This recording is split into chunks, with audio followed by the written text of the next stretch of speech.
అనంతమైన ధన సంపదని కలిగించేసేటువంటి కుండని పూజా మందిర్‌లో మన ఇంట్లో ఏ విధంగా ఏర్పాటు చేసుకోవాలో వీడియోలో చూద్దాం. పరిహార శాస్త్రంలో కుండ పరిహారానికి విశేషమైనటువంటి ప్రాధాన్యత ఉంది. కొన్ని ప్రత్యేకమైన విధి విధానాలతో మన పూజ గదిలో కుండ ఏర్పాటు చేసుకున్నట్లయితే, ఆ కుండ అనేది మనకి అనంతమైనటువంటి సంపదనిస్తుంది.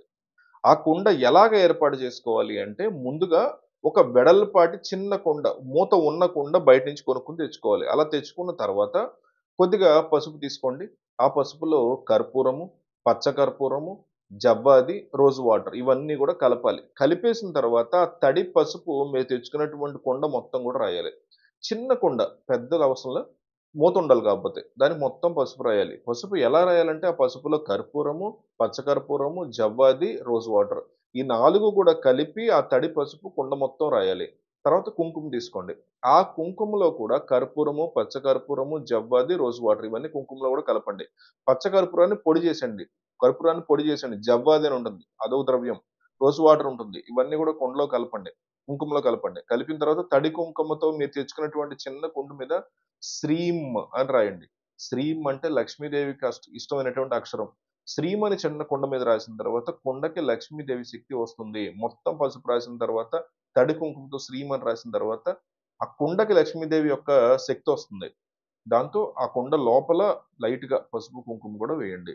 పసుపు అంటే పచ్చకర్పూరం ఉంది కదా! అది పొడి చేసి అది కూడా ఆ కుండలో వేయండి. అలాగే దొడ్డు ఉప్పు ఉంటుంది కదా! కల్లుప్పు దాన్ని కూడా ఆ కుండకు సగానికి వచ్చే వరకు కూడా దొడ్డ ఉప్పు అంటే ఈ కల్లుప్పు అంటాం కదా! ఆ కల్లుప్పు మొత్తం సగానికి పోయండి. పోసిన తర్వాత ఆ ఉప్పది దాని మీద ఒక కొత్త వస్త్రాన్ని ముక్కగా చేసి ఆ వస్త్రం ముక్కని దాని మీద పెట్టండి.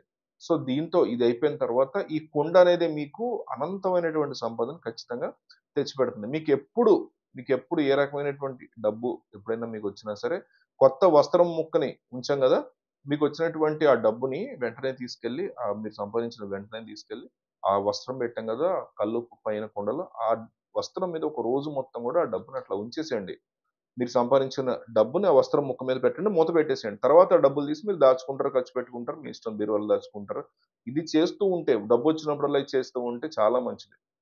ఈ చిన్న కుండ పూజా మందిరంలో మాత్రమే ఉండాలి. మళ్ళీ ఇది నేల మీద ఉండకూడదు. ఎప్పుడు కూడా ఏదైతే ఈ కుండ అనేది మనం చాలా పవిత్రంగా చూసుకుంటున్నాం. శ్రీమని రాసాం. దీనికొక లక్ష్మీ శక్తి వచ్చిందని మనం నమ్ముతున్నాం గాబట్టి, ఈ కుండ అనేది నేల మీద ఎట్టి పరిస్థితిలో ఉండకూడదు. మరి ఎక్కడ ఉంచాలి? ఒక చిన్న వెండి పళ్ళెం తీసుకోండి. లేదా ఒక రాగి పళ్ళెం తీసుకోండి. ఇత్తడి పళ్ళెమైనా తీసుకోండి. స్టీల్ పళ్ళెం మాత్రం తీసుకోకండి. స్టీల్ పళ్ళెం ఉపయోగించకూడదు. వెండి గాని, రాగి గాని, ఇత్తడి గాని పళ్ళెం తీసుకొని, ఆ పళ్ళెం మీద కొద్దిగా పసుపు, కుంకుమ వేసి ఆ పళ్ళెంలో ఈ కుండని ఇట్లా పెంచండి. అలా ఆ కుండని ఎప్పుడు గూడా పూజ మందిరంలోనే ఉంచుకోండి. మీకెప్పుడు డబ్బులు బాగా వచ్చినా సరే, ఒక రోజంతా డబ్బులు తీసుకెళ్ళి ఆ ఉప్పులో, ఆ వస్త్రం మీద ఆ డబ్బుని అట్లా పెట్టండి. మర్నాడు వరకు అట్లా ఉంచండి. మీకు తర్వాత రోజు తీసి ఖర్చు పెట్టుకుంటారు. మళ్ళీ వేరే చోట దాచుకుంటారు. బ్యాంక్‌లో యేసుకుంటారు మీ ఇష్టం. బట్ ఒక 24 అవర్స్ అట్లా దాన్ని ఉంచితే గనక మీకు అనంతమైనటువంటి డబ్బు రావడం అనేది కంటిన్యూయస్‌గా నడుస్తూ ఉంటుంది.